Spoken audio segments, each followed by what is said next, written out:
Welcome to Key Conversations, a Making It in the Music Business podcast. My goal for this podcast is to help you learn from these conversations with both experts and working musicians and serve as a guide to assist your career in the process. I'm your host, Cheryl B. Engelhardt. Let's get going. So today I am really excited to be talking to Kai Ravariere. I think I said that right. She is the founder of the KR Agency, a digital advertising firm specializing in Facebook advertising. So this woman knows her Facebook stuff. That's all I have to say. I was lucky enough to be able to hop on a call with her and sort of go through Facebook ads as a musician and look at things that are working and things that are not working that I was doing. And it's such a deep well of stuff. And I figured it would be great to get her on and talk to you guys, musicians, about how to really utilize this massive platform to expand your fan base, to reach out to the people that are already on your fan base. So we're just going to dig in. We're going to maybe get a little techie, talk about some strategy. It's going to be great. So thanks for being here, Kai.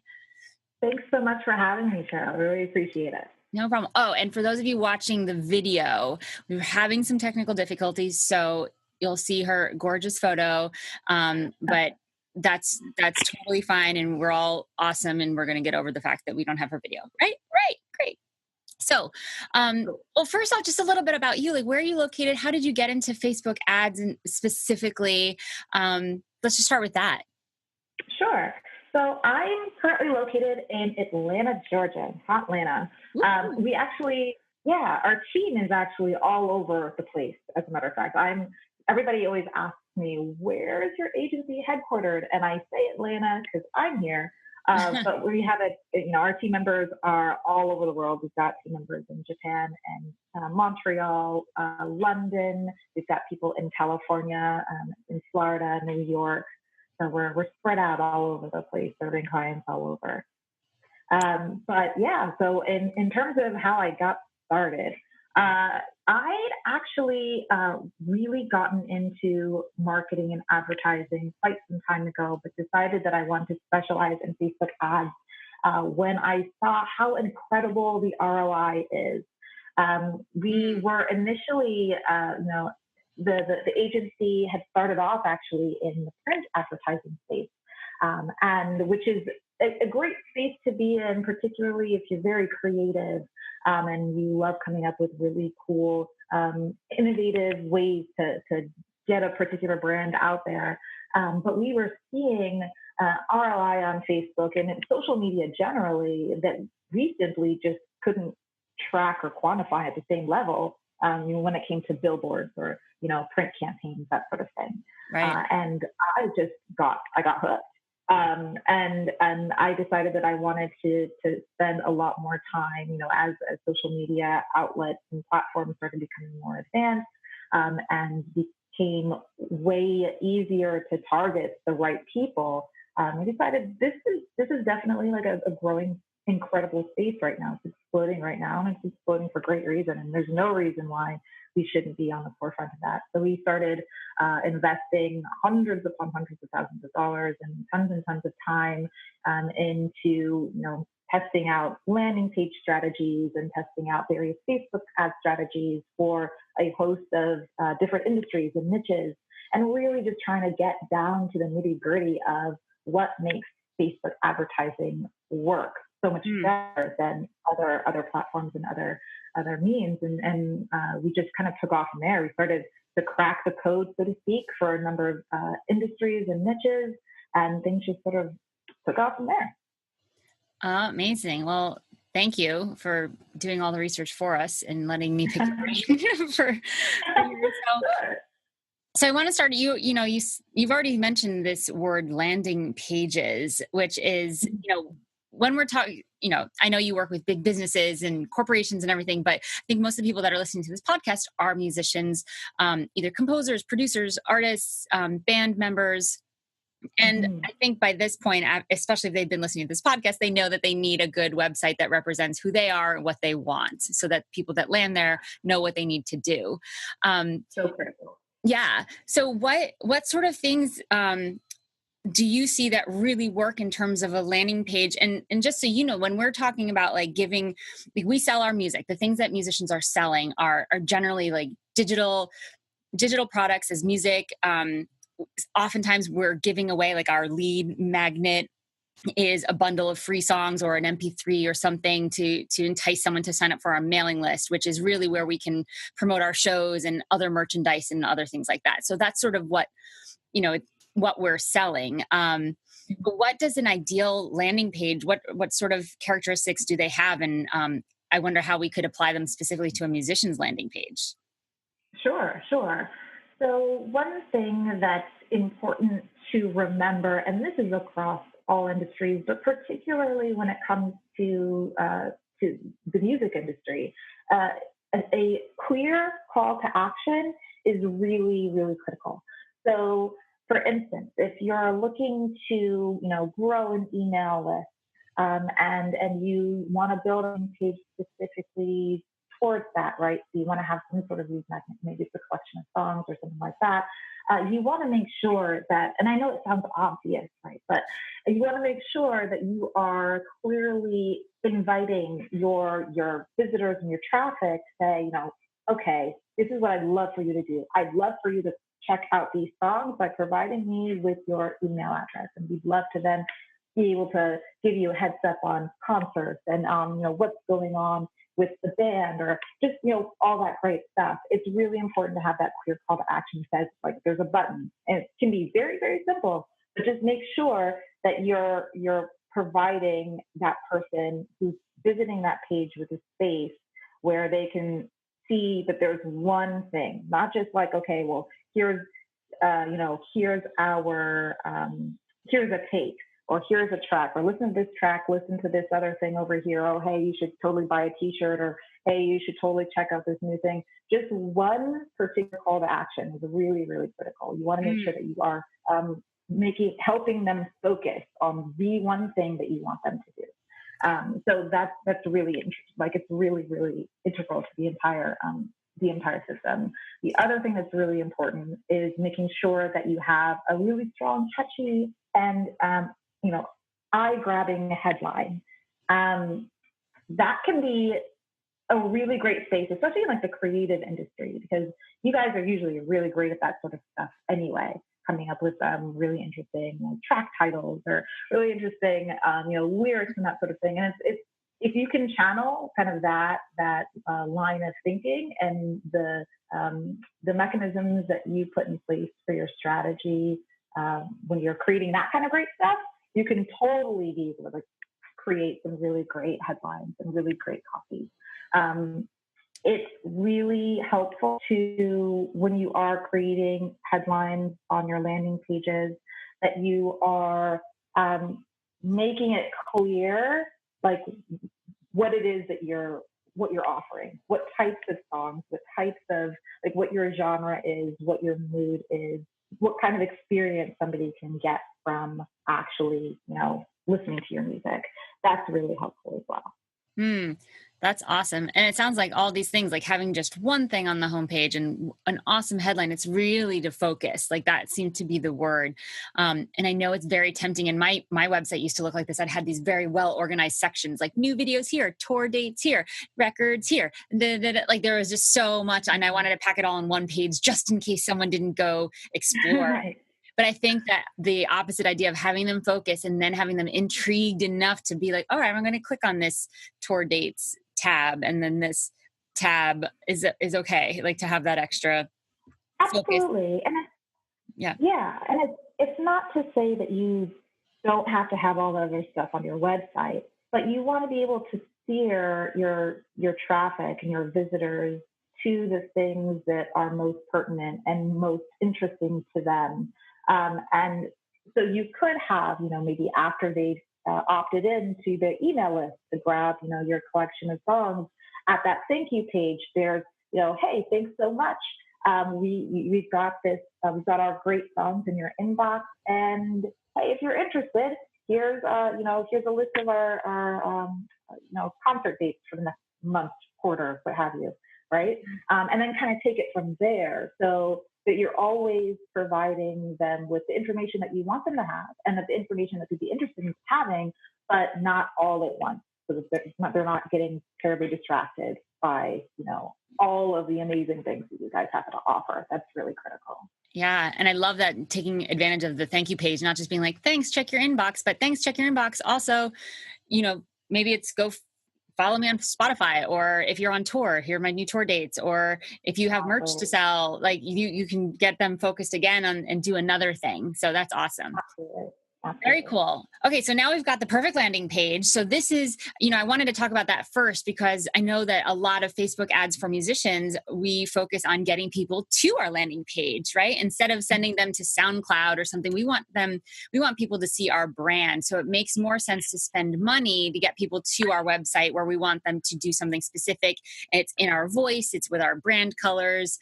So I wanted to make sure that we talk about where we're sending people generally. And I know there's a lot of different strategies here. So now let's dig into what's the best way to utilize Facebook ads. What do we need on a very basic level? I know that's a very large question, but besides the fact that I think let's talk about the assumptions we have to make. Like, you have a Facebook page. You can't run ads from a personal page. Is that correct? That's correct. It's much, much better to have an actual company page set up. And then from there, you'll want to set up an ad account. So you can have ad accounts are essentially associated with a company page. And in your ad account, that's where you get to go to Ads Manager, which you can get to if you go to facebook.com/ads/manage. And from there, you'll be able to create all of your ads. It's like a centralized place where you can create, manage, optimize, analyze, get reporting on, all of that great stuff. And so that's the best way of going about it. Some people, I think I've seen a lot of musicians, small businesses generally, they'll post on the company page and then they'll click that boost post button that is associated with every post in order to boost their ads and kind of create ads that way from their posts. I personally don't think that is the best strategy to employ. One, you don't get to see a lot of your data unless you're really in Ads Manager and you're really building those ads out from there. Two, the targeting that is provided when you're boosting a post from the company page versus when you're building an ad in Ads Manager is far, far less robust. It just doesn't have all of the features, all the amazing features that you will find if you are building an ad out in Ads Manager. And so that's really critical. So that's like first step is definitely making sure that you're creating your ads in Ads Manager versus boosting posts. Now, there are strategies to employ where boosting a post might be advantageous at sort of the top of funnel when you're sending ads out to a cold audience. That's what we call top of funnel. However, by and large, I would say 95% of the time, it's really just best to create the ad in Ads Manager. Got it. Okay. That was going to be one of my questions. Like, is there an advantage to boosting a post versus creating an ad in the Ads Manager? So that's great. By the way, that link that she said to access your Ads Manager is facebook.com/ads/manage. Is that correct? Did I get that right? Mm-hmm. Okay, cool. Yep. And that is when you have your artist page, your Facebook page set up, and that's how you're managing that. So that's great. That answered that question for me. Cool. Another question that I had is, and you sort of touched briefly on being able to target who sees this ad. And you said top of funnel, meaning a cold audience, which is I use the term cold audience when I'm talking about finding new people, meaning they don't know who you are. So there might be a couple different, reasons why you'd be wanting to target new people. If you're growing your fan list, if you're trying to access, sell tickets to a specific tour to people that don't already know about it. There's a lot of reasons why you want to bring cold people in. So how would a musician who's, let's just say if we're using a pop artist that's a female, sort of sounds like Sarah Bareilles, for example, how would someone go about targeting, or should they be very specific and narrow in their targeting, or should they just say, sounds like, or finding people that also like this artist, Sarah Bareilles, or also what's the targeting strategy that you could give us? Sure. So I would say, generally speaking, before you even set foot in Ads Manager and play around in ads and build anything like that out, you really want to think about your audience psychology. You want to think about and you kind of alluded to it already in a sense. You do want to think about okay, who's already out there, some popular artists that are out there already that share similar kind of vibe that where somebody be like, oh yeah, you sound kind of like this person, right? Sure. It's great to think about that, because then when you're thinking about that, then you can think about what sorts of audiences resonate the most with those sorts of artists, because those are the audiences. It's one of those, like, if you like this person, you're gonna love me, right? Right. So you want to make sure that you're thinking about where those people hang out. What sorts of concerts do they go to? What festivals do they get really excited about? What sorts of magazines do they read? Or where do they go online for their news or for entertainment? Thinking about, we call the buyer psychology, so to speak, is really going to be it's going to play a huge role, because you can actually go into Facebook and start to build out, that sort of digital profile, so to speak, that'll help you get in front of the right people. And the better you are at that whole analysis and really pinpointing and in a really focused way, where those people hang out, what they do, what they love, where, what other sorts of musical tastes they might have, and how they spend their time. The more you can do that, the cheaper your ads are going to be for you. Like, in terms of, from a results perspective, your cost per result is going to be far, far less, because you've really been able to hit that entire perfect audience in a really targeted way. So that's going to be critical. Just getting into the head of your fan is key, and not just for targeting, but also for copy and for creative and all that good stuff as well. So in Facebook, and this is why, this is one of the many reasons why I suggest using Ads Manager too, is because there is a feature called Audience Insights that will allow you to kind of actually play around with this in a much more tangible way. So, say for instance, I don't know, if you had a sound that was very similar to, Usher, you could actually go into Audience Insights and you could look up that. We call them competitors. Now, of course, they're not technically competitors, right? But they're just people, they're just people who are kind of similar to, they provide something that's similar to what you provide. And so you can actually go into Audience Insights and you can look up various pages, and it'll give you a profile. Like, it'll tell you, okay, well, people who like Usher also like this. They also spend time here. They're also involved or interested in these sorts of products or these sorts of magazines or these sorts of publications. And then you can start really playing around and getting really creative about the way in which you're targeting. And that can be really, really helpful as well. That's really, really, really cool. For my MX4 course and the email course that I've created, we talk a lot about getting clear on your avatar.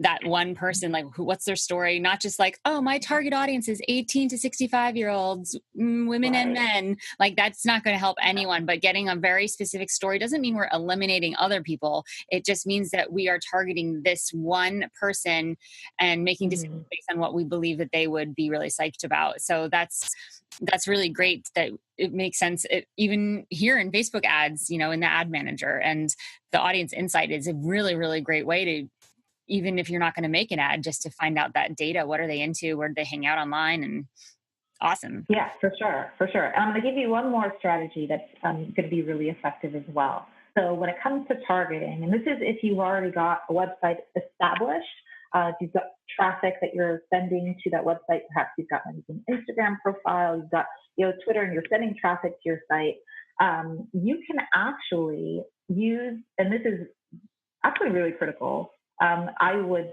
strongly recommend, if you haven't done it already, to install a Facebook pixel onto your website. What a Facebook pixel does is it will capture data and information on from the people who are actually checking you out. So let's say somebody's going to your a page that you've got tons of tracks on, for instance, or somebody's gone to a page to check out, when you're going to be in concert next in their area. You can actually track that stuff. And what's really great with Facebook is you can create lookalike audiences based off of the people who have already checked you out. So what you do is you go, and this is also an Ads Manager feature. So when you're building out ads in Ads Manager, you can go into custom audiences and create a lookalike audience. And you can tell Facebook, okay, Facebook, I want you to find me, 2.3 million people who share similar traits, interests, similar profiles to the people who have already demonstrated that they're interested in our stuff. And what Facebook will then do is it'll build that audience out. Essentially, around 2.3 million is more like a 1% lookalike audience, which is when I say 1%, it's essentially the closest you can possibly get to the people who are already demonstrated interest. And you can do this all the way up to, I believe, 10%. 10% is pretty large. I mean, you're looking at that point, you're looking at like 50 million or so people. Usually, for smaller artists, local artists, I recommend sticking to that 1% lookalike. And then kind of as you start to blow up, so to speak, you can feel free to change that a little bit. But 1% ought to do the trick. And typically, it's really great for creating ads that go to people who are already really interested in listening to what you've got. And we've seen really great CTR, really great click-through rates, what CTR is. And we've seen really great relevance scores from that as well. So I strongly recommend using lookalike audiences to your benefit. Cool. So that's awesome. And by the way, it sounds really complicated putting a fixed Facebook pixel on your website. Facebook has a really, really easy, you click on Facebook pixel and it shows you a little video on how to grab the code and put an HTML little code on your website.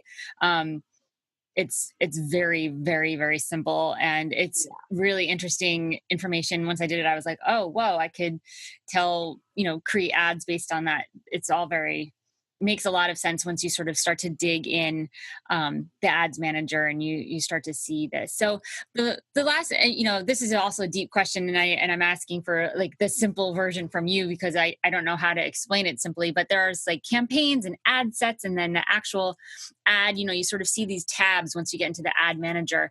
What's the big picture explanation of the difference between those four things? Sure. So your campaign is essentially your objective. That's where you determine what the objective of that particular ad is going to be, or your series of ads are going to be. And you can have a number of different objectives. You said there is, the traffic objective, where you're just really interested in sending as much traffic to a particular page as possible. There's conversion objective, which is really great and helpful. Like if you have perhaps a merchandise store on your page and you're creating ads to generate revenue from your merchandise, that's really helpful for that sort of thing. There are engagement campaigns where Facebook is essentially optimizing all of the ads within that campaign to people who are most likely to actually engage with you, so most likely to like your page, or perhaps most likely to comment or to go on Instagram and check you out there and follow you there, that sort of great stuff. And so there are objectives for different campaigns, and that's kind of where you can determine that. Now, then after that, there's the ad set level. Ad set level is essentially where you are determining your audiences. So this is where the targeting kind of comes into play here. And when you have, so the campaign is like the larger umbrella. Underneath that umbrella is your ad set. And you can have multiple ad sets within a campaign. So let's say, for instance, you wanted to run an engagement campaign, but you weren't quite sure which audience would be the perfect audience. So you wanted to, do some split testing, do some experimentation, which I highly, highly recommend. you could create multiple ad sets so that you can send that to multiple audiences. Maybe one audience is a lookalike audience. Maybe another audience is an audience who are fans of a super popular, artist that shares similar sound as you, or similar vibe as you, what have you. And so that's where you can determine that at that ad set level. And then underneath the ad set level is the ads level. And this is where your actual ads are created, housed, built. So this is where you're putting in your copy, your text for your ad. This is where you might upload a really cool video, whether it's a music video or a concert video, or just you hanging out with the band, right? This is where you start to really craft that and let people know where to kind of go after after they clicked on the ad, all that great stuff. So that's awesome. Hopefully that's helpful. Yeah, that's super helpful. I thought there were 4. There's only 3. That makes it even better. And the campaign determines the objectives, the ad set determines the audience, and the ads themselves determine, that's where you do the creative. So that's really, really helpful. And I, when talking with you, something that was also really helpful was knowing that $30 a day under the ad set per ad set was sort of the happy lower budget number. Was that? Yeah. Correct. Okay, yes, cool. That's correct. And so so let's say, for instance, you had one campaign, you had 3 ad sets, and for every ad set you had, 2 ads, for instance. If you have a $30 ad set and you've got 2 ads under that set, Facebook will try to distribute that fairly equally. It doesn't always work out that way, just because Facebook has its own preference. The algorithm, so to speak, has its own preference as to what sorts of ads it likes to share with people. So it might pick one, I guess what I'm saying is, if you have 2 ads, don't assume that one ad is going to get $15 and the other ad's going to get $15. Facebook may very well say, well, you know what, we kind of like, just based off of what we've seen people respond to, we kind of like ad A a little bit better. We might put, $25 towards ad A, and maybe put $5 towards ad B. You can, if advanced marketers can kind of manipulate that a little bit. But honestly, I mean, Facebook's algorithm it knows itself much better than any advertiser does. So we always find that it usually it chooses well. I wouldn't worry about that too much if you do see that. Sure. Awesome. This has been really helpful. The last sort of closing question, I think, might be the question that is always the one that stops us from even moving forward is, what do I even advertise? And I guess this really is, what's the objective? Does it make more sense to put money to get likes on the Facebook page? Or does it really make more sense to get people, that cold traffic, into your homepage, the landing page for whatever it is that you want people to do, whether it's to sign up for your email list in exchange for a song, get put into your email funnel? Or is it, what's an ideal objective for someone that's a musician with a low budget, really wanting to utilize Facebook ads? So one thing that I will say is that likes are great. They don't pay the bill.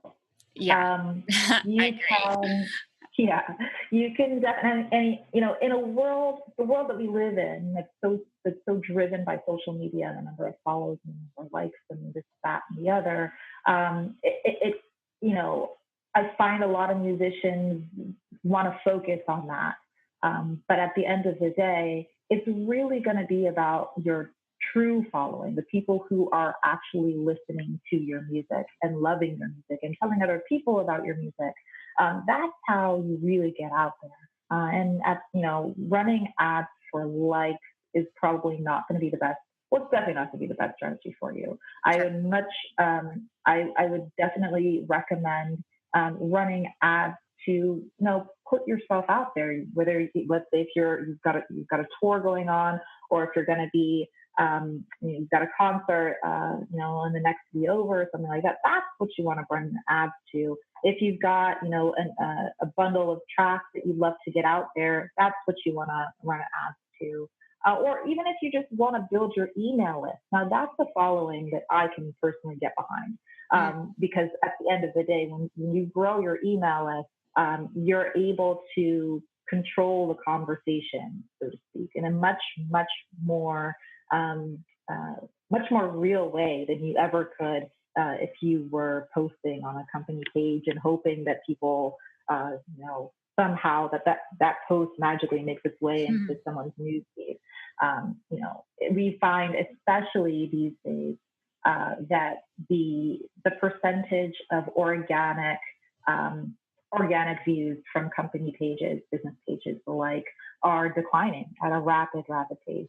And more, you're gonna see that even if you are trying to run like an ad campaign for likes, it's just not gonna get you where you want to go at the end of the day. So I would strongly recommend email opt-ins, providing people with your content, sending people to really cool music videos or just videos of you and the band and your musicians and people just enjoying themselves, having fun, getting to know you. It's all about building a relationship. That's how you're going to become successful with respect to Facebook ads and, frankly, marketing and advertising these days generally. I love that all so much. This is so incredibly valuable. Oh my gosh, I can't believe it. Kai, how can people get in touch with you if they want to work with you or find out more about the KR agency, learn more about Facebook ads in general? Where can we find you on the interwebs? Sure. So you can feel free to visit www.krdesignAgency.com. And we've got all sorts of really great bits and pieces of information for you to get in on there. There's also a number of links there if you'd like to schedule a consultation. We do done-for-you services where we kind of build out the whole shebang for you, but we also work with smaller companies and individuals in just consulting services. We sit with you one-on-one. We talk about what your needs are or where you're hoping to go, and we can start to work with you in building out strategies, showing you how Facebook ads work, showing you the ads platform, and really getting you started so that you feel comfortable and confident to build out ads on your own. Amazing. All right. So that's krdesignAgency.com.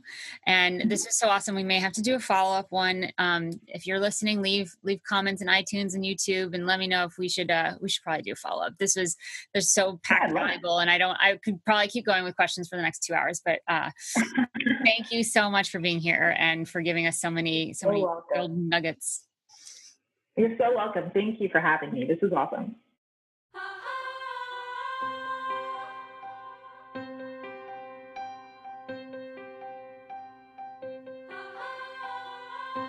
Please don't forget to rate, like, and subscribe on iTunes, Stitcher Radio, and YouTube if you like this podcast. Musicians like you keep me inspired and motivated, and for doing that, I'm offering you a free 6-page guide to pitching. This guide will unlock the keys to priming your pitch, where you can get started getting a yes when you pitch anything to anyone. Grab it at inthekey.co/prime. Thank you for listening, and I'll see you next time on Key Conversations. The theme song on this podcast was provided by yours truly. If you're interested to find out more about my composing and songwriting projects, go to inthekey.co/Cheryl.